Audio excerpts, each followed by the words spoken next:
Bonjour à toutes et à tous, bienvenue dans le 8e épisode du Beau Rôle, le podcast où les textes prennent vie. Aujourd'hui, cap sur un classique universel, Le Petit Prince d'Antoine de Saint-Exupéry.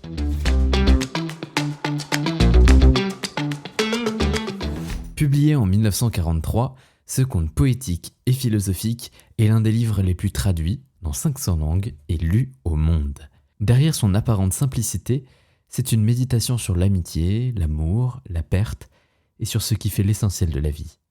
Plongé dans la tendresse et la profondeur de ce voyage initiatique, celui d'un enfant qui parle aux grandes personnes.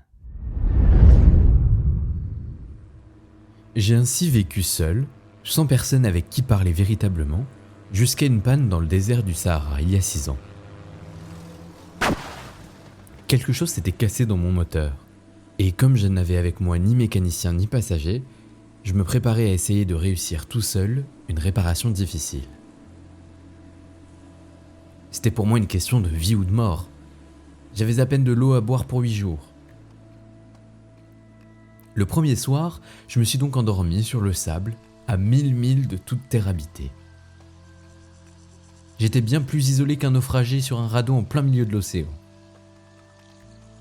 Alors vous imaginez ma surprise, au lever du jour, quand une drôle de petite voix m'a réveillé. Elle disait « S'il vous plaît, dessine-moi un mouton. » « Hein ? Dessine-moi un mouton. » J'ai sauté sur mes pieds comme si j'avais été frappé par la foudre. J'ai bien frotté mes yeux, j'ai bien regardé, et j'ai vu un petit bonhomme tout à fait extraordinaire qui me considérait gravement. Voilà le meilleur portrait que plus tard, j'ai réussi à faire de lui. Mais mon dessin, bien sûr, est beaucoup moins ravissant que le modèle. Ce n'est pas ma faute. J'avais été découragé dans ma carrière de peintre par les grandes personnes à l'âge de 6 ans, et je n'avais rien appris à dessiner, sauf les bois fermés et les bois ouverts. Je regardais donc cette apparition avec des yeux tout ronds d'étonnement. N'oubliez pas que je me trouvais à 1000 milles de toute région habitée. Or mon petit bonhomme ne me semblait ni égaré, ni mort de fatigue, ni mort de faim, ni mort de soif, ni mort de peur. Il n'avait en rien l'apparence d'un enfant perdu au milieu du désert, à 1000 milles de toute région habitée. Quand je réussis enfin à lui parler, je lui dis « Mais qu'est-ce que tu fais là ?»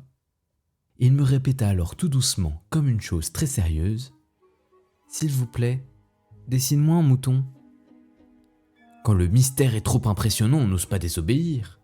Aussi absurde que cela me sembla à 1000 milles de tous les endroits habités et en danger de mort, je sortis de ma poche une feuille de papier et un stylographe. Mais je me rappelais alors que j'avais surtout étudié la géographie, l'histoire, le calcul et la grammaire, et j'ai dit au petit bonhomme, avec un peu de mauvaise humeur, que je ne savais pas dessiner. Il me répondit « Ça ne fait rien, dessine-moi un mouton. » Comme je n'avais jamais dessiné un mouton, je refis pour lui l'un des 2 seuls dessins dont j'étais capable, celui du bois fermé. Et je fus stupéfait d'entendre le petit bonhomme me répondre « Non, je ne veux pas d'un éléphant dans un boa. Un boa c'est très dangereux et un éléphant c'est très encombrant. Chez moi c'est tout petit. J'ai besoin d'un mouton. Dessine-moi un mouton. » Alors j'ai dessiné. Il regarda attentivement puis « Non, celui-là est déjà très malade, fais-en un autre. » Je dessinais. Mon ami sourit gentiment, avec indulgence. « Tu vois bien, ce n'est pas un mouton, c'est un bélier. Il a des cornes. » Je refis donc encore mon dessin. Mais il fut refusé comme les précédents. « Celui-là est trop vieux. Je veux un mouton qui vive longtemps. » Alors, faute de patience, comme j'avais hâte de commencer le démontage de mon moteur, je griffonnais ce dessin-ci. Et je lançais « Ça, c'est la caisse, le mouton que tu veux est dedans. » Mais je fus bien surpris de voir s'illuminer le visage de mon jeune juge. « C'est tout à fait comme ça que je le voulais. Crois-tu qu'il faille beaucoup d'herbe à ce mouton ? » ?»« Pourquoi ? » ?»« Parce que chez moi c'est tout petit. » »« Ça suffira sûrement. Je t'ai donné un tout petit mouton. » Il pencha la tête vers le dessin. « Pas si petit que ça. Tiens, il s'est endormi. » Et c'est ainsi que je fis la connaissance du Petit Prince. Il me fallut longtemps pour comprendre d'où il venait. Le Petit Prince, qui me posait beaucoup de questions, ne semblait jamais entendre les miennes. Ce sont des mots prononcés par hasard qui, peu à peu, m'ont tout révélé. Ainsi, quand il aperçut pour la première fois mon avion, je ne dessinerai pas mon avion, c'est un dessin beaucoup trop compliqué pour moi. Il me demanda « Qu'est-ce que cette chose-là » ? Ce n'est pas une chose, ça vole, c'est un avion, c'est mon avion. Et j'étais fier de lui apprendre que je volais. Alors il s'écria « Comment, tu es tombé du ciel ?» Oui, fis-je modestement. Ah, c'est assez drôle. Et le petit prince eut un très joli éclat de rire qui mérita beaucoup. Je désire que l'on prenne mes malheurs au sérieux. Puis il ajouta « Alors toi aussi tu viens du ciel ? De quelle planète es-tu » J'entrevis aussitôt une lueur dans le mystère de sa présence et j'interrogeai brusquement « Tu viens donc d'une autre planète ?» Mais il ne me répondit pas. Il hochait la tête doucement en regardant mon avion. C'est vrai que là-dessus, tu ne peux pas venir de bien loin. Il s'enfonça dans une rêverie qui dura longtemps. Puis, sortant mon mouton de sa poche, il se plongea dans la contemplation de son trésor. Vous imaginez combien j'ai pu être intrigué par cette demi-confidence sur les autres planètes. Je m'efforçais donc d'en savoir plus long. D'où viens-tu, mon petit bonhomme ? Où est ce chez toi ? Où veux-tu emporter mon mouton ? Il me répondit après un silence méditatif. Ce qui est bien avec la caisse que tu m'as donnée, c'est que la nuit, ça lui servira de maison. Bien sûr, et si tu es gentil, je te donnerai aussi une corde pour l'attacher pendant le jour et un piquet. La proposition parut choquer le petit prince. L'attacher ? Quelle drôle d'idée ! Mais si tu ne l'attaches pas, il ira n'importe où et il se perdra. Et mon ami eut un nouvel éclat de rire. Mais où veux-tu qu'il aille ? N'importe où, droit devant lui. Alors le petit prince remarqua gravement. Ça ne fait rien, c'est tellement petit chez moi. Et avec un peu de mélancolie peut-être, il ajouta. Droit devant soi, on ne peut pas aller bien loin.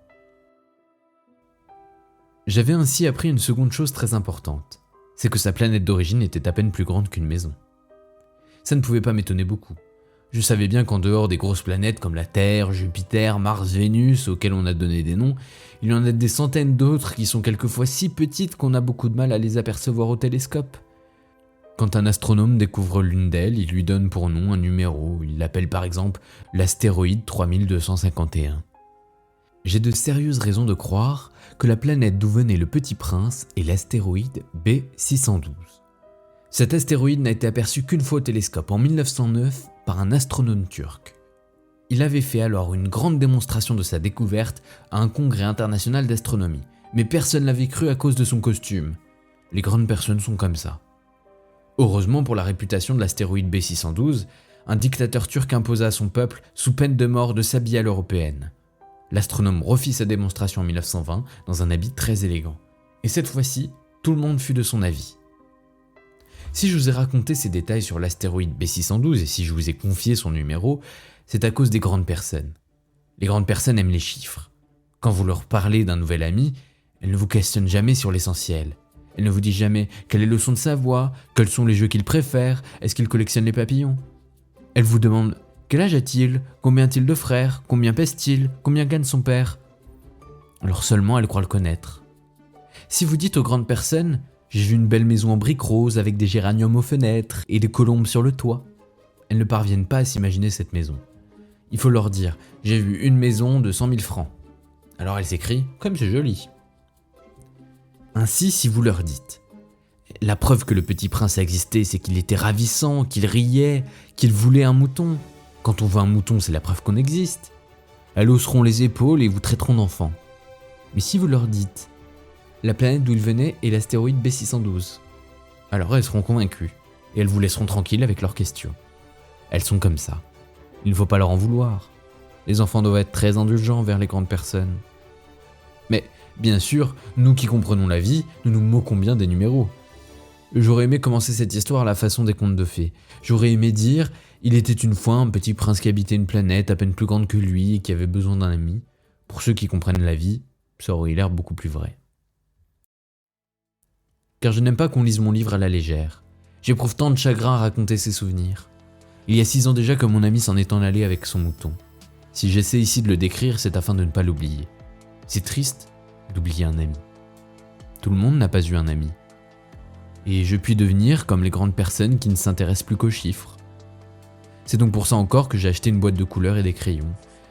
C'est dur de se remettre au dessin à mon âge, quand on n'a jamais fait d'autres tentatives que celle d'un bois fermé et celle d'un bois ouvert à l'âge de 6 ans. J'essaierai bien sûr de faire des portraits les plus ressemblants possibles, mais je ne suis pas tout à fait certain de réussir. Un dessin va et l'autre ne ressemble plus. Je me trompe un peu aussi sur la taille. Ici, le petit prince est trop grand, là il est trop petit.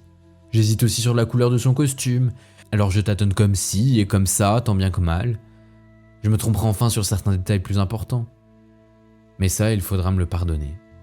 Mon ami ne donnait jamais d'explication. Il me croyait peut-être semblable à lui. Mais moi, malheureusement, je ne sais pas voir les moutons à travers les caisses. Je suis peut-être un peu comme les grandes personnes. J'ai dû vieillir. C'est tout pour aujourd'hui. Si tu veux plonger ou replonger dans cette histoire pour les petits et les grands, je t'invite à te rendre chez ton libraire ou sur internet. Merci d'avoir écouté ce 8e épisode du Beau Rôle. Si ça t'a plu, pense à t'abonner au podcast sur ta plateforme et sur les réseaux sociaux, à liker et à partager autour de toi. On se retrouve très vite pour une nouvelle histoire. Salut!